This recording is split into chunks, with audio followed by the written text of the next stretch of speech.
Connection में हमारे आज के मेहमान भी जुड़ गए हैं और आज कॉर्पोरेट कनेक्शन में हमारा पहला मैनेजमेंट जो है कैपेसाइट इंफ्रा प्रोजेक्ट्स का है और इनके एग्जीक्यूटिव डायरेक्टर रोहित कत्याल मेरे साथ जुड़ गए हैं। रोहित, स्वागत है आपका हमारी इस बेहद खास पेशकश में। और बात आपसे तमाम मुद्दों पर होने वाली है और सबसे पहला सवाल साफ तौर से जो सभी के जहन में है, 200 करोड़ के QIP को लेकर कंपनी की योजना क्या है, किस तरह से इसका इस्तेमाल होगा, इसी की जानकारी से शुरुआत करें Rohit. Well, okay. So I am Subir Malhotra on the line. Rohit is unfortunately not available today. Sunil ji, But स्वागत है आपका सर कॉर्पोरेट कनेक्शन में, बताइए। तो ये जो 200 करोड़ का जो एक हम मार्केट से QIP हमने लिया है, ये बेसिकली सिर्फ ग्रोथ के लिए लिया है एंड प्रोजेक्ट एक्सिक्यूशंस की एफिशिएंसीज को इम्प्रूव करने के लिए लिया है और बेसिकली ग्रोथ को जो हम फ्यूचर में देख रहे हैं, जो एक मार्केट में स्ट्रॉन्ग मोमेंटम है बोथ प्राइवेट सेक्टर में और पब्लिक गवर्नमेंट सेक्टर में, जहाँ पे इतना मेजर इन्वेस्टमेंट हो रहा है, उसको उसको बिड करने के लिए और उसको एक्सिक्यूट करने के लिए। अब ये मुझे बताएं कि डिमांड क्वेरीज को लिहाज से, क्लाइंट कॉन्फिडेंस के लिहाज से अगर हम देखें तो किस तरह आपको माहौल बदलता हुआ दिखाई दे रहा है? कोई खास हाइलाइट्स या ऑब्जर्वेशंस जो अनयूजुअल हो, जो आप हाईलाइट कर पाएं? तो मार्केट इस टाइम एटलीस्ट हमारे सेक्टर में बहुत ही बुलिश है, बहुत ही पॉजिटिव है।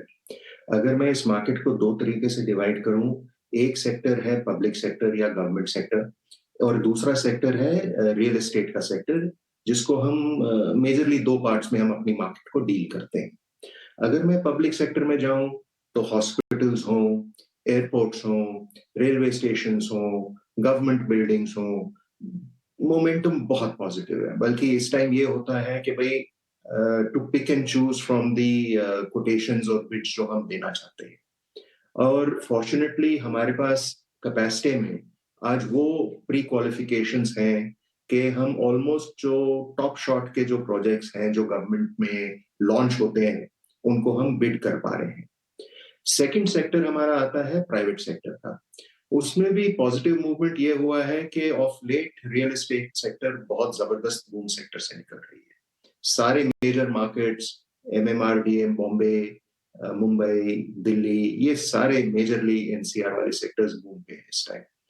उसमें अगर हम देखें तो सारे जो टॉप प्लेयर्स हैं, चाहे बॉम्बे के हो, अपना रेमंड्स हो, ओबरॉय हो, DLF हो दिल्ली का, M3M हो दिल्ली का, हम सब के साथ बिड कर रहे हैं, हम सबके साथ काम कर रहे हैं। तो मार्केट इस टाइम बहुत पॉजिटिव है और उसी को केटर करने के लिए, उस अपॉर्चुनिटी को दोनों हैंड से ग्रैब करने के लिए हमने ये QIP का प्लान करके एग्जीक्यूट किया। करंट ऑर्डर बुक और गाइडेंस, अगर अगले 2 से 3 साल के लिए मुझे कुछ जानना हो आपसे तो आप क्या नंबर्स पेश करेंगे? तो ऑर्डर बुक जो हमारे पास इस टाइम है वो 10,000 से ऊपर की है, 10,000 करोड़ से ऊपर की हमारे पास ऑर्डर बुक है। और इस साल का गाइडेंस हमने दिया था कि हम 2,000 करोड़ के नए ऑर्डर बुक करेंगे। हमारे पास ऑलरेडी जो बुक्ड ऑर्डर्स हैं इस साल के, वो 1750 करोड़ से ऊपर के ऑर्डर्स हमारे पास हाथ में हैं और हम बहुत कॉन्फिडेंट हैं कि वो 2,000 वाला नंबर जो है वो हम इजीली मैच कर पाएंगे। तो जो ग्रॉस ऑर्डर बुक है उसमें भी हम बड़े कंफर्टेबली प्लेस्ड हैं और जो इस साल के हमने नए ऑर्डर्स लेने थे उसमें भी हम बहुत कंफर्टेबली प्लेस्ड हैं। ओवरऑल सेगमेंट परफॉर्मेंस अगर मैं समझना चाहूँ तो ऐसे कौन कौन से सेगमेंट्स है पूरे पोर्टफोलियो में जो स्ट्रॉन्ग डिमांड दिखा रहे हैं? ख़ासतौर से डिमांड अगर सिविल कंस्ट्रक्शन के लिहाज से मैं समझना चाहूँ तो किस नए आयाम तक पहुँचती हुई दिखाई दे रही है? सेक्टर अगर गवर्नमेंट सेक्टर का हो, जैसे मैंने कहा, तो आप कोई भी गवर्नमेंट स्पेंडिंग के सेक्टर पे देख लें।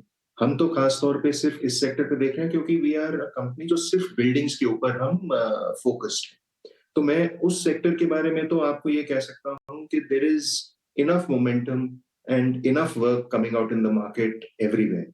Government is very keen on the government spending is very strong. Government spending के बेसिस के ऊपर जैसे ही कॉन्ट्रैक्ट्स फिल्टर आउट करते हैं, चाहे वो लो कॉस्ट हाउसिंग के कॉन्ट्रैक्ट्स हों, चाहे वो एयरपोर्ट्स के नए कॉन्ट्रैक्ट्स हों, चाहे वो नए स्टेशंस के कॉन्ट्रैक्ट्स हों, ये टेंडर्स बहुत अच्छी रफ्तार में आ रहे हैं बाहर। एंड नॉट ओनली दैट, हम ये देखते हैं कि एक तो टेंडर आने की बात होती है, एक टेंडर्स को अवार्ड करके उनकी एग्जीक्यूशन की बात होती है। वो भी बहुत स्ट्रांगली एग्जीक्यूट हो रहा है इस टाइम।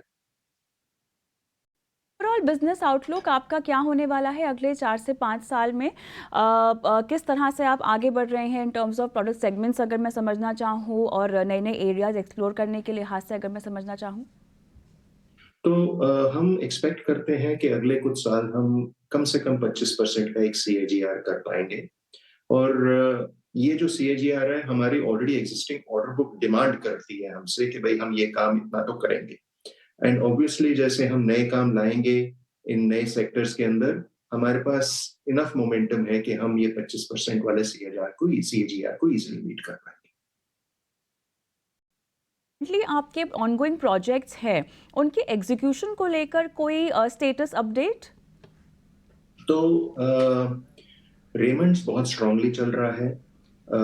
सिडको, माडा, बीटीडी चॉल्स बहुत स्ट्रांगली एग्जीक्यूट हो रहे हैं। एंड प्राइवेट सेक्टर वाले काम जो हैं वो इजीली, मैं ये कह सकता हूँ, they are the private sector client भी बहुत स्ट्रांगली और क्विकली अपने प्रोजेक्ट्स को फिनिश करने की पोटेंशियल रख रहे हैं। वो भी चाहते हैं कि उनके काम जल्दी से खत्म हो। वो इस टाइम कोई भी ऐसी स्थिति नहीं है कि कोई अपना क्लाइंट काम डिले करना चाहे। वो शायद हमसे ज्यादा जल्दी में काम को कंप्लीट करने के लिए। आखिरी सवाल आपसे पूछना चाहूंगी, जहां पर ऑर्डर आउटलुक डेटा सेंटर्स और मॉल्स के लिहाज से क्या आता हुआ दिखाई दे रहा है, क्या कुछ बता पाएंगे? ये जानना है। सो डेटा सेंटर एंड स्टेशंस हमारे लिए एक नई अपॉर्चुनिटी प्रेजेंट कर रहे हैं। वो वैल्यू एडिशन बहुत स्ट्रांगली देते हैं हमारे ऑर्डर बुक को, क्योंकि एक एक होता है सिंपल कंस्ट्रक्शन करना, सिर्फ आरसीसी का फ्रेमवर्क खड़ा करना और एक बिल्डिंग को देना। पर जैसे ही आप एक डेटा सेंटर को आते हो तो उसकी जो कॉस्टिंग है पर स्क्वायर फीट, वो इमीडिएटली कई गुना जंप अप करती है, और उससे आपके रेवेन्यूज कई गुना जंप अप कर सकते हैं। Not only that, data centre एक ऐसा सेगमेंट है जो स्ट्रांगली बूम कर रहा है because of the new laws जो सरकार खोल रही है, जिसमें डेटा को ऑलरेडी इंडिया में होना चाहिए, एटसेट्रा एटसेट्रा। तो I think because of the IT boom, data centres are also strongly coming into the picture, and they present an opportunity जहां पे हम कई गुना अपने टर्नओवर को उन प्रोजेक्ट्स में लिफ्ट कर सकते हैं। सुबीर, बहुत बहुत धन्यवाद, आपने समय निकाला, इतने विस्तार से तमाम योजनाओं पर हमें जानकारी दी और दर्शकों का मार्गदर्शन किया। हो गया है हमारे आज के मार्केट एक्सपर्ट के साथ जुड़ने का। वेंचुरा सिक्योरिटीज़ के विनीत बोलिंजकर मेरे साथ जुड़ गए हैं। विनीत, आफ्टरनून, स्वागत है आपका कॉर्पोरेट कनेक्शन में। और बाजार ने जो है बेहद उम्दा तेज़ी के साथ हफ्ते की शुरुआत की है। क्या इसको, इस पूरे हफ्ते का मोमेंटम आप बनता हुआ देख रहे हैं? रेजिस्टेंस लेवल आपके मुताबिक क्या आते हुए दिखाई दे रहे हैं? देखिए, मुझे लगता है कि ये अगर 22,000 के ऊपर सस्टेन करता है मार्केट और एक दिन के लिए, तो हम देखेंगे कि ये मार्केट 22,250, 300 तक जा सकता है। एंड इसमें हमें लगता है कि जो सरप्राइज सेक्टर्स जो परफॉर्म कर रहे हैं, जैसे पेपर है, ऑयल स्टॉक्स है, ये काफी अच्छी कंट्रीब्यूशन आएगी अलोंग विद आईटी स्टॉक्स।